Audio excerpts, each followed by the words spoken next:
الصلاة على النبي الكريم صلى الله عليه وسلم. اللهم صل على سيدنا محمد وعلى آله وأصحابه ومن تبعه بإحسان إلى يوم الدين. أعوذ بالله السميع العليم من الشيطان الرجيم. بسم الله الرحمن الرحيم. الحمد لله رب العالمين الرحمن الرحيم مالك يوم الدين. إياك نعبد وإياك نستعين. اهدنا الصراط المستقيم صراط الذين أنعمت عليهم غير المغضوب عليهم ولا الضالين آمين. اللهم صل على سيدنا محمد وعلى آله وأصحابه ومن تبعه بإحسان إلى يوم الدين. اللهم صل على سيد الأمين ورسول الثقلين وعلى آله المشرفين الطاهرين وأصحابه المتواضعين التابعين وأمتي خير الأمة العالمين. Our viewers or our listeners cut across the globe, wheresoever you find yourself, good afternoon or good evening, or good afternoon or good evening, wheresoever you find yourself. Assalamu alaikum. We are going to continue the commentary of the Holy Quran as usual.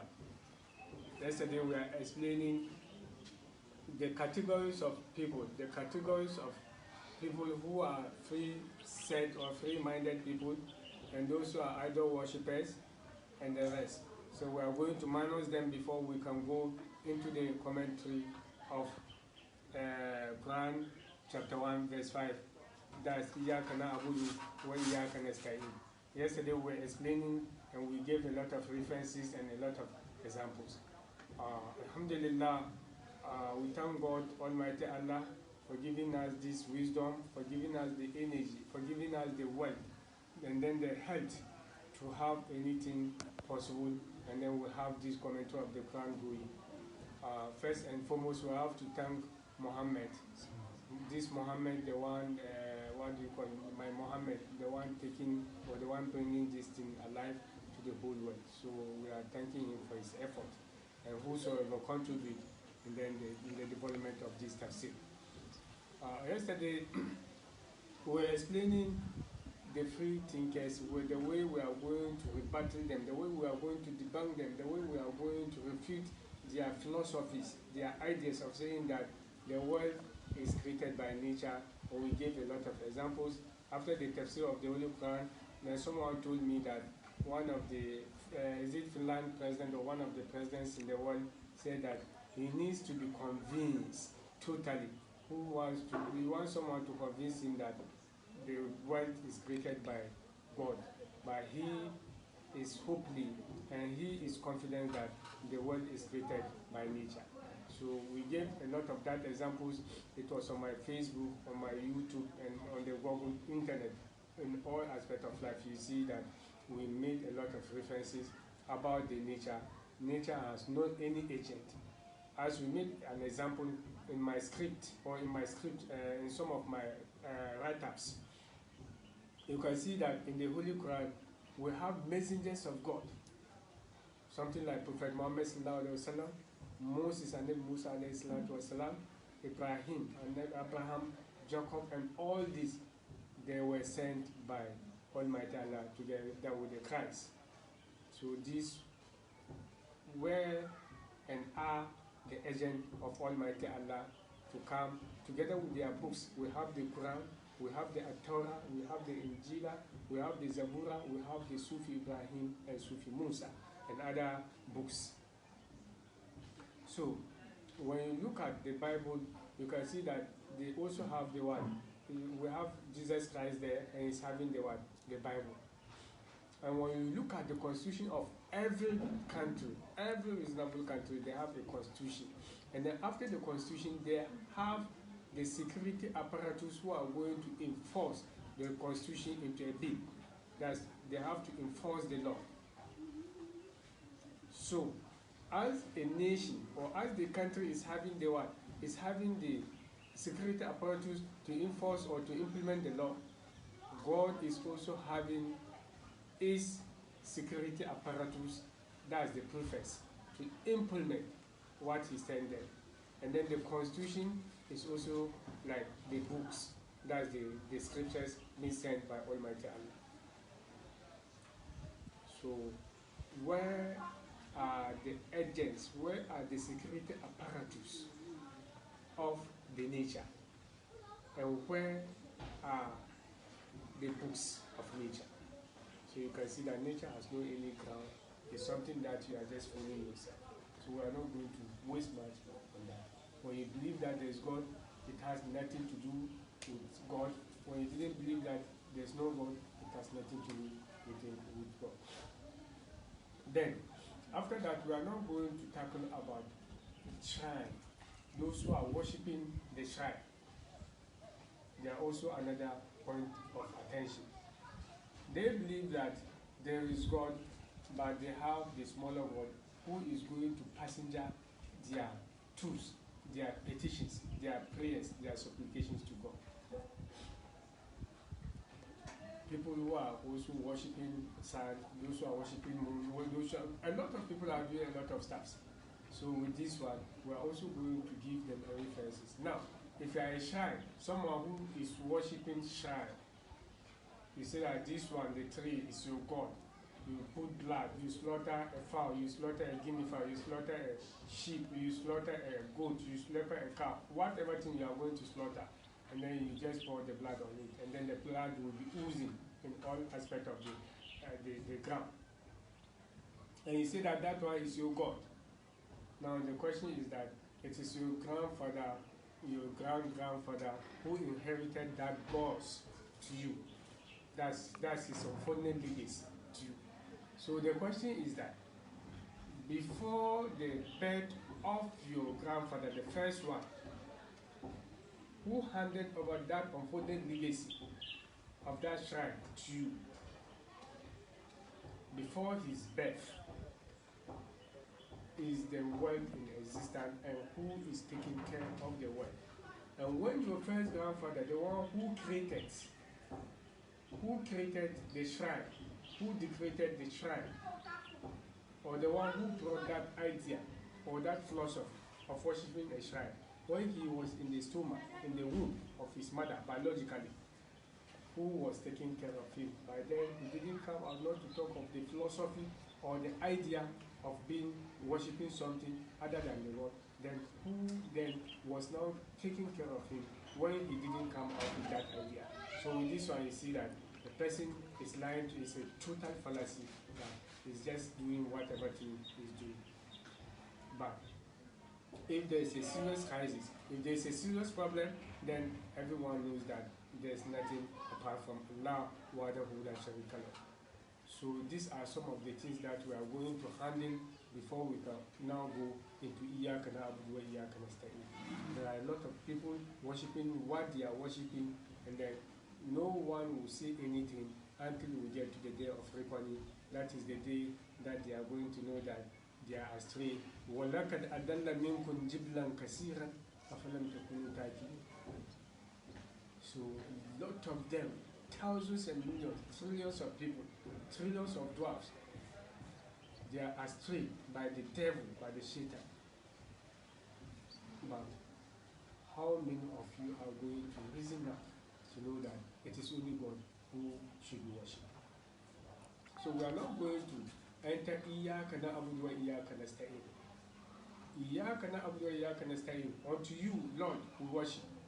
Wa Iyyaka nasta'in, our needs, everything that we need, everything that we think that is good for us, everything that we think that is not good for us, for God to prevent us, we have no one to console, to give our petition than Almighty Allah, wahdahu la sharika lahu. Now, we have different sessions of worship. You have a worship from the physical worship, like prayers. We have fasting, we have Hajj, we have Zakat, and we have the Kalmat al-Tawheed, La ilaha illallah, Muhammadur Rasulullah sallallahu alayhi wa sallam. So these are categories of what? Worship. But let us start with the Tawheed, which is the most paramount. You can do all the worship on the surface of the earth.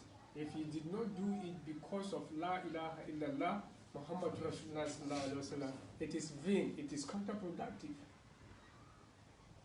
When you go to Surah Al-Bayinat, and I quote, وَمَا أُمِرُوا إِلَّا لِيَعْبُدُوا اللَّهَ مخلصين له الدين حنفاء ويقيموا الصلاة ويؤتوا الزكاة وذلك دين القيمة. We did not command you, Prophet Muhammad sallallahu alaihi wasallam, and whosoever listen to you or whosoever follow you, then وَمَا أُمِرُوا إِلَّا لِيَعْبُدُوا اللَّهَ, that to worship Almighty Allah, مُخْلِصِينَ لَهُ الدِّينَ.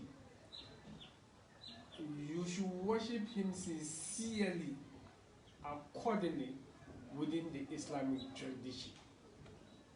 Then after, you still fast the prayers, fasting, and other stuffs. It means that it's not the worship that we are going to say Allahu Akbar, Allahu Akbar, Allahu Akbar, or you go and say Labaik Allahumma Labaik, Labaik Allahumma Labaik, Labaik la sharika labaik, innal hamda wa ni'mata laka wal mulk la sharika la. Or in the fasting, ayyama ma'duda wa man kana minkum marida aw ala safarin fa iddat min ayyamil ukhra. Then you will be reciting the Holy Quran, making a lot of nafila, tatajafa junubuhum anil madaji yad'una rabbahum khawfan wa tama'an wa mimma razaqnahum yunfiqun. Or you will be worshipping, a lot of worship, or in the terms of zakat, then you will be paying zakat, and then you will be paying sadaqah. You will also be doing a lot of things, going to visit a, what do you call it? Someone who is sick, then you go to a marriage ceremony, you go to outdooring, you go and do a lot of things. You go and make sure that your lineage, you visit them, you visit your father, you visit your mother, your cousin, your brother, your sister, and whatever. Then after that, you do all the necessary things. Then you also respect your two biological parents and do good to them. You can do all these things, but it's tantamount to zero, tantamount to counterproductive, because he did not do it in the will of Allah or in the name of Allah. And this thing is a major problem that we are having. It is the major problem that Muslims, those who say that they are worshipping God, both the Muslims and then the Christians, and those who say that they claim that they are worshipping God, they are those who are having the major problem with that. Because God said that وَمَا أُمِرُوا إِلَّا لِيَعْبُدُوا اللَّهَ مُخْلِصِينَ لَهُ الدِّينَ. Fakat, if you are going to make prayers, whether the whole world is looking at you for you to pray or not, whether your mother or your father, whether the president of the nation or the assembly member, whether the foreign diplomats, whosoever the person is, don't think of that. Think of what Prophet Muhammad said, that you should worship God, and then God is going to reward you in the hereafter. If you are going to give a sadaqat, someone is thirsty, or someone is hungry, or someone is in a very deplorable condition, you are going to pay hospital bill to the person. Then you make sure that you base all your activities on وَمَا أُمِرُوا إِلَّا لِيَعْبُدُوا اللَّهَ مُخْلِصِينَ لَهُ الدِّينَ. You pay the bills because of humanity, because of God. You take the person and put into your shoe and see that, like if you were the person, how would you feel? How would you feel? Then you do that one in the name of Allah. If you are going to marry, you marry in the name of Allah. If you are going to go to Hajj, don't go to Hajj whilst you are doing Labaik Allahumma Labaik, Labaik la sharika labaik, innal hamda wa ni'mata laka wal mulk. Then someone is snapping you, then you are going to share the thing on WhatsApp, or you are going to share the thing on Facebook, on any social platform, for the world to know that today you are also in Mecca. Then you are going to collect your reward in the house of those who said the WhatsApp to. You worship, but your worship is nothing, is in vain, is counterproductive, is zero, nothing. You are going to get nothing.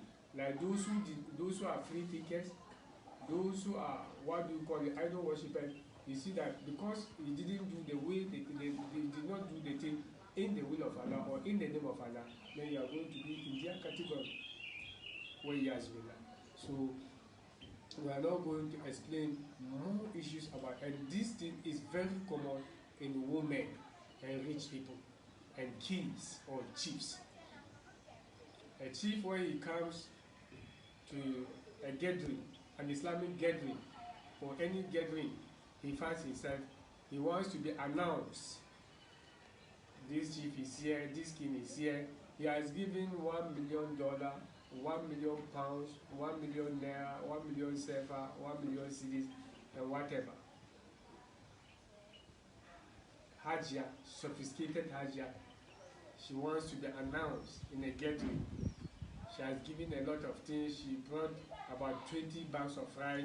She brought 20 million. She has done this, that. All this is not in the hand. It's not in the will of God. You have to do it in the will of God. That's Iyaka Abudu, where Iyaka Nasta'in. You do it in the name of Almighty Allah. You are just doing it for no. Don't entertain anyone. Don't make anyone to be happy, but make the one who created you to be happy. When you do it, when you did not do it, God is beyond your happiness. What you are going to do will have nothing to do with God, but He's going to use His mercy, His wing of mercy, to be happy for what you have done as an appreciation of the creation. So we have to be very, very vigilant, and women mostly, especially, everything that they are doing, that's why Prophet Muhammad said that he saw them, they are the most majority in the hellfire. Inna lillahi wa inna ilaihi raji'un. And this say on that, in my analysis, it will take one of the greater percentages that will take women in the hellfire. They are not doing things because of Almighty Allah. They are doing it because of people to see. Her dressing, she's dressing because of the world, for the world to praise her.